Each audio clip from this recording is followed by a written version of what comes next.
Please take your seats quickly, ladies and gentlemen. Hi guys, welcome to OneMinuteTennis.com. In today's session, I want to talk to you about the volley stroke, both the forehand and the backhand volley. And I want to show you how by applying a simple but rarely understood piece of technique, you can add loads of power into your volley and drastically reduce mishits and errors when you're at the net.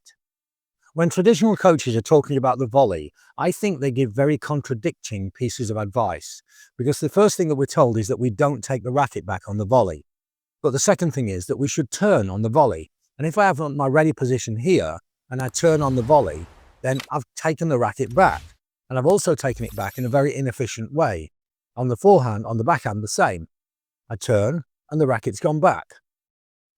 And the racket is back in a kind of 90-degree angle to the ground. And that means that it's supported by the tricep, the lateral side of the arm. If you try it now, if you just turn and go forwards, you'll feel that you're pushing forwards from the outside of the arm here. And this is fundamentally weak.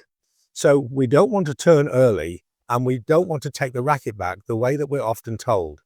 But we do want to take the racket back a little bit.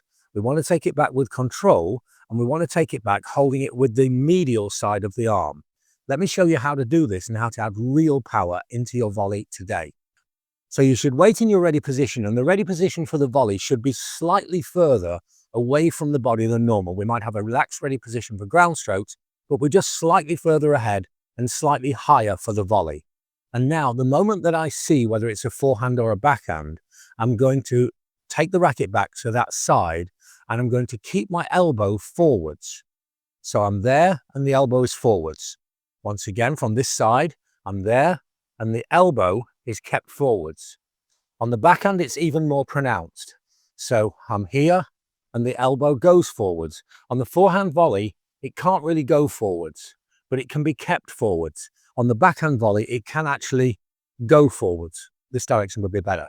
So on the backhand volley, the elbow actually goes forwards. On the forehand volley, the elbow stays forwards. And this means that the racket is back a little way, but I haven't turned yet. I've simply moved to here or moved to here. And then I'm either going to play an open stance volley and simply drive the ball back into the court if I have very little time, or the turn into the stroke is going to occur as I hit the ball.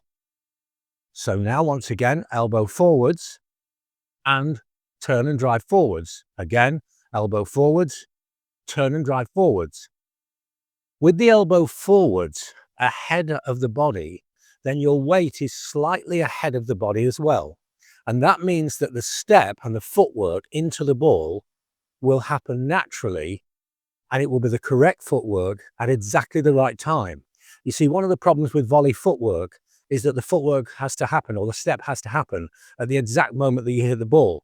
Mostly on ground strokes, we'll make the footwork and then hit the ball. But you see, the ideal volley footwork, I'm going forwards and penetrating the court as I actually swing at the volley.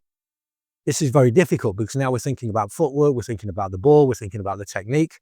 But if you simply prep the stroke by keeping the elbow forwards or projecting the elbow forwards on the backhand and keeping the elbow forwards on the forehand, then now you're holding the racket with the medial side of the arm, so it's much stronger. If you practice now traditional way, it's from the lateral side of the arm, it feels weak. Keep the elbow forwards, feels very strong. With the strong part of the arm holding the racket, it's faster and more maneuverable, and also much more powerful as a stroke, and it's going to be much more stable on off-center hits. So as you're making the volley, then simply keep the elbow forwards and then step and turn as you hit the ball, and you'll have a more stable, more powerful forehand and backhand volley. If you like this idea and find my unique slant on tennis useful, check out our books on Amazon.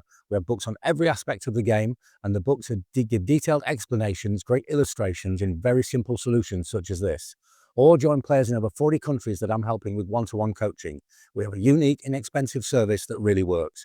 For more information, check out the website or simply email me. I hope this makes sense and that you can apply it to your game, because for most recreational players, the volley is a neglected side of the game, and yet at high level, the volley is more and more important. So keep the elbow forwards, turn if you have the time, the step will happen naturally, and you'll have a better, more powerful volley. Thanks for watching. See you next time for more unique tennis lessons that really work.